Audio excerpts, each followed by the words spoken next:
Hello, people. Yeah, welcome to ProUp Masterclass. My name is Tola T.A. Alabi.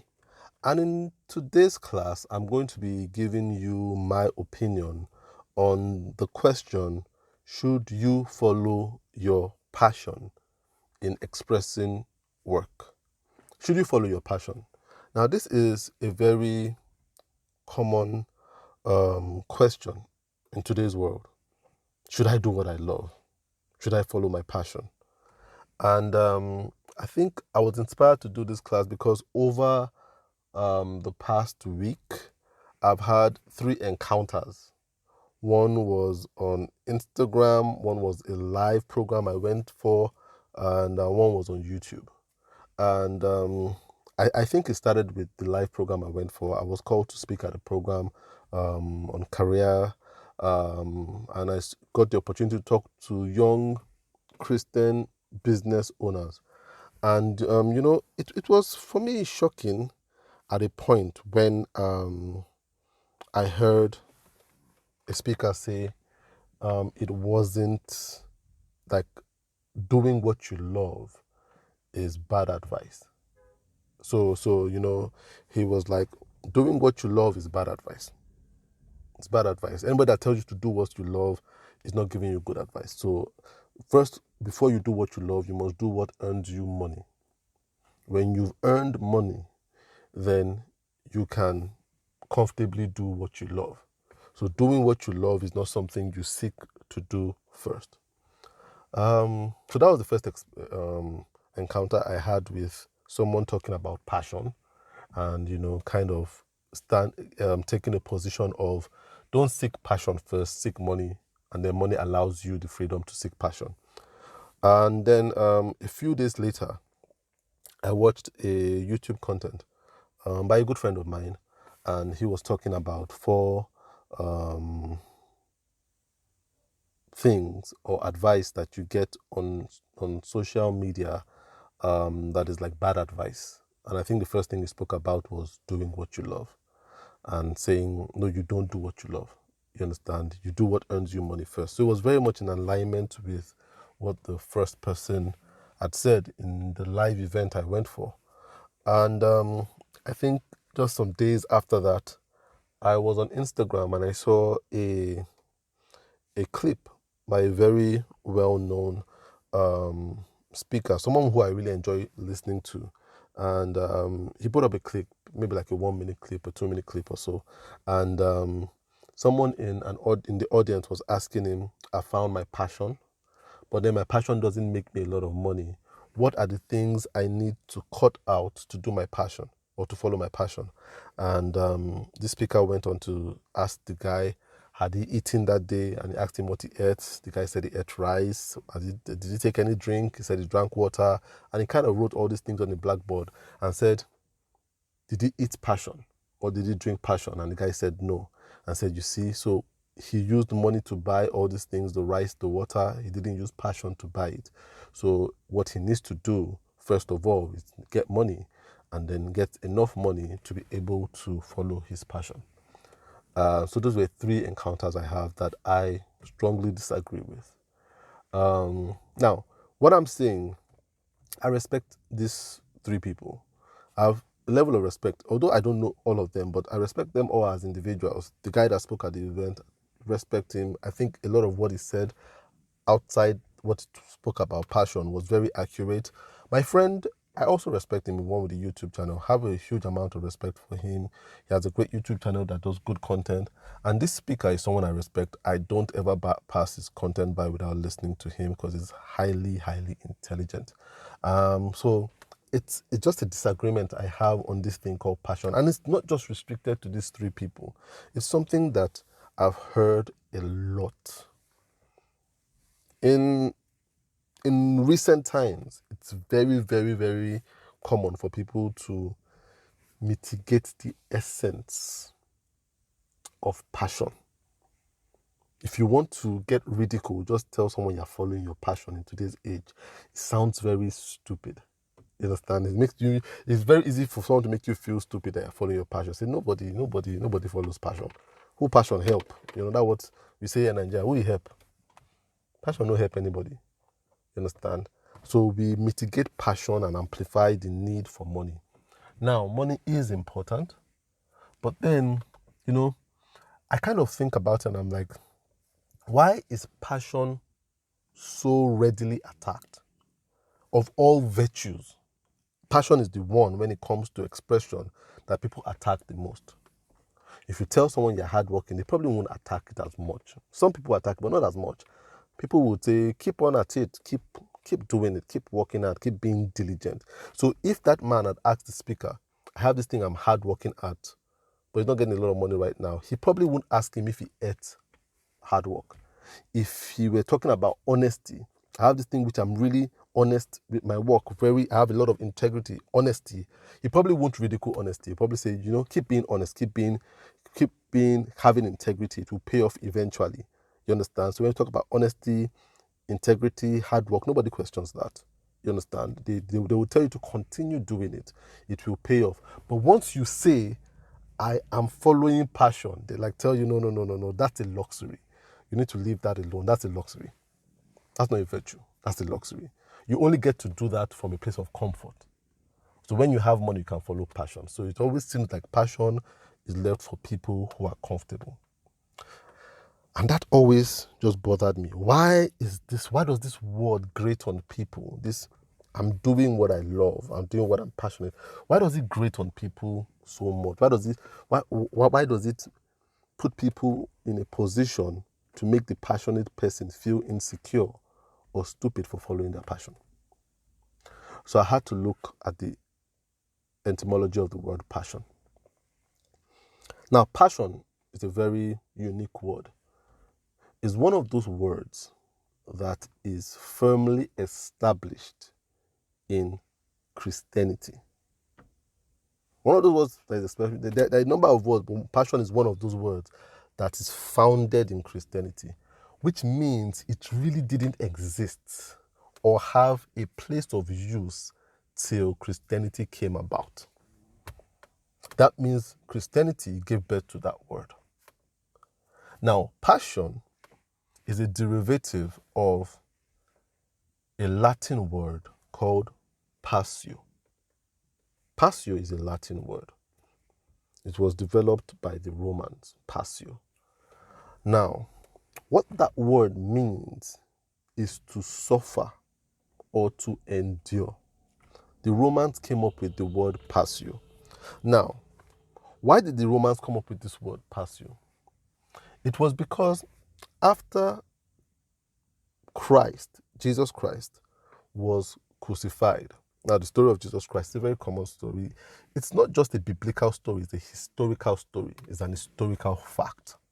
So when he was crucified over 2,000 years ago, he was to the Romans a political criminal. You understand? So he was, for them, he was a political criminal. You understand? To the Jews, he was a religious deviant. But the Romans, they didn't believe in any of their Jewish beliefs. So for him, he went against Roman authority. But they couldn't cite anything. You understand? There was no concrete evidence for him to face Roman punishment. So the Romans didn't have any concrete evidence. But then there was public pressure for them to crucify him.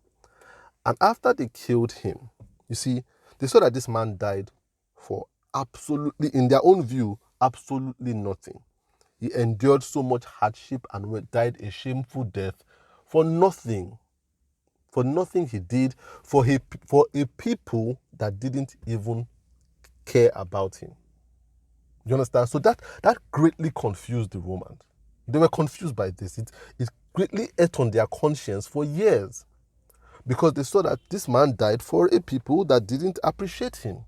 You understand? He endured so much hardship and so much ridicule. So they came up with this word called passio in relation to the endurance and the suffering that Christ went for, because they had never seen anything like that before. Never. So it didn't make sense to them. So they didn't have anything to quantify it, but to use this word passio. And that's why people say the passion of the Christ. As a matter of fact, when we say the passion of the Christ, it is, or passion of Christ, it is almost like a tautology when you say passion of Christ. Because Christ is passion. You understand? That was another name for him. Passion. The man who endured. You understand? So that's where the origin of the word came from. And then it developed into passion. Passio developed into passion in the English language. So the word passion came to being because of Christ. We would never have had the word if Christ didn't come. It was an expression of what Christ did, that he endured and suffered. So when it came into English, you see, when the word turned into English, it was now used as a word for what do you love so much that you are willing to suffer for? You understand? What do you love so much that you are willing to suffer for? So you went from being suffering to what do you love so much that you are willing to suffer for? And in today's time, what passion means is what do you love so much? You understand? So the suffering has been dropped. You understand? So now we always see it as what do you love so much? But the true meaning of the word passion is what do you love so much that you are willing to suffer for? In actual fact, the meaning of the word passion is what are you suffering for? Do you understand? That endurance, that's what it means. It's an encapsulation of who Christ is. Passion is one word that sums up Christ perfectly. So you see, when you do something passionately, you behave like Christ. So when you say, should I follow my passion? What you are actually saying is, should I be like Christ? And that now occurred to me it became clear to me why it is so opposed and why it grates people. People don't understand that it's not a business opposition. When someone tells you, oh, don't follow your passion, follow money, they're not giving you business advice. It is strong spiritual advice. And we don't even know that we are doing it. But it's a spiritual attack on the word passion, because passion means to be like Christ. So every time you do that thing that you love, you are taking on a characteristic of Christ. You become more like Christ, which is something the devil, the enemy, doesn't want. The easiest way to change as a human being, the easiest way to change for better as a human being is to do what you love. I dare to say it's not even prayer, not reading the word of God. Just start doing what you love, and you start automatically becoming a better person that becomes better drawn to God and that realizes you need God more. And then it draws you to prayer. And then prayer draws you to other things, which is investigating God's word. But it starts with the occupation, what you do. That is the biggest thing that changes man. It is the willingness to suffer doing what you love. Because that in itself is the main characteristic of Christ. Doing what you love. Suffering for what you love. That is passion. That is passion. But the devil doesn't like that. So the last thing the devil wants you to do is to follow your passion. Because he knows that will get you on a path of being like God. That gets you on the path of redemption faster than any other thing in the world. I've experienced this in my life. I realized when I was working a job that I didn't like, when I left university, working a job that I didn't like, I was working for my uncle, but then he was doing me a favor because, I was just at home doing nothing, you understand? So I went to work for him, and it was a job I really wasn't too qualified for, but it was just put him there so that he's doing something, you understand? It's not just at home watching TV. And I realized my thoughts were not good while I was at that job.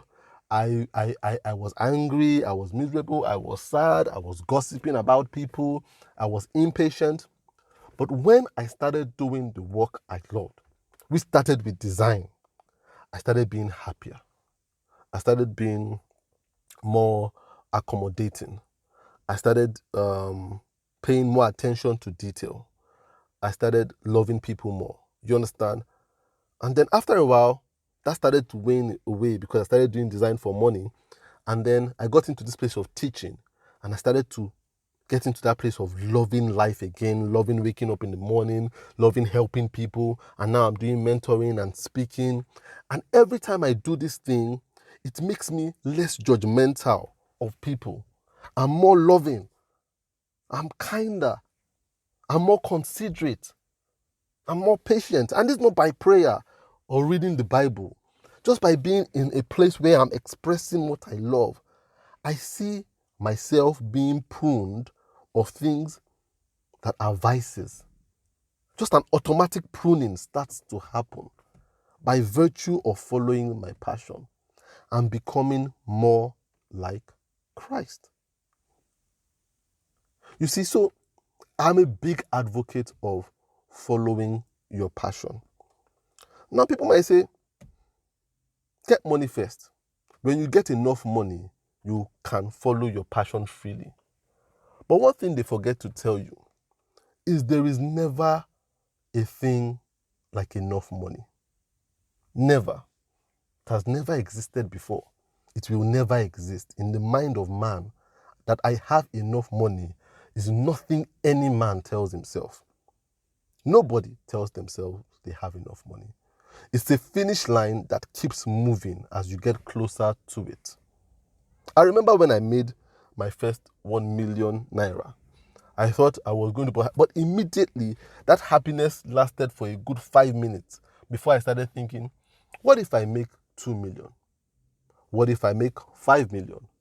You see, if there was something like enough money, people would have stopped, a lot of people would have stopped working and started chasing more philanthropic acts. But we realize that that's not the case. What they chase is more money because it doesn't exist. It's an illusion. It's like water in the desert. You see it, you walk towards it, but then it has moved just a little bit more. I have to walk some more. How many people have I spoken to that have told me, I want to do this job for just a while. When I get enough money, I will leave the job, and then I ask them, how much do you want to get? And they tell me. And I give them that time. And then what do? They start working the job. And by working the job, the time elapses and they've made that money, even more than it sometimes. I ask them, you should be leaving the job right now. You've made that money you told me that you wanted to make, which was going to be the signal for leaving the job. And they're like, no, I still have this. I have rent. You have more responsibilities. What happens with money is that money calls more responsibilities. So it's never enough. You never get to that place where you have more money to follow your passion. Never. It's an illusion. Very few people, if anybody, has ever done it. Having enough money is not signal to live. It's not the signal, it's not the prompting to follow your passion. And that's where we have it twisted, which is why we must still go back to the etymology of the word passion. It means to endure. So passion without endurance is not passion. So when someone says make enough money, what they are trying to do is cut out the endurance end of passion. But the endurance end is a part of passion. Once you cut out the endurance, you cut out the core. So it doesn't make any sense. Once you have enough money to do what you want, then you kill the passion part of it. It doesn't make any sense anymore. If Christ did not have to suffer, his coming wouldn't make any sense, and his love wouldn't make any sense. So if you are doing what you love and it's not coming at a cost of suffering, then you are not passionate. It's an oxymoron. Passion without suffering doesn't exist. Doesn't make sense. So a lot of people are looking for passion at a place of comfort, not knowing that passion grows in suffering. Passion becomes stronger in suffering. Passion becomes more impactful in suffering. So don't look to lose the suffering. Look to walk in spite of the suffering, because it's the suffering that makes sense, or that gives sense to everything in the long run. So what's my advice? Follow your passion. I feel that's what we are created for, to follow our passion. We have to live more selflessly and be more surrendered. We need to surrender some more. Suffering and endurance is the magic spice that makes what you love doing worth doing. If there's anybody that listens to my podcast and loves my content, I love recording my content. However, a lot of my content comes from a place of deep suffering. I realize that when I suffer, I become wiser. A lot of revelations come to me when I suffer. And that was one of the biggest inspirations to come back to Nigeria. You see, when I came back to Nigeria, it was not a hard decision, but it was not an easy thing to do, to follow through. Because when I came back, what I met right from the airport was suffering. But what that suffering developed in me was wisdom.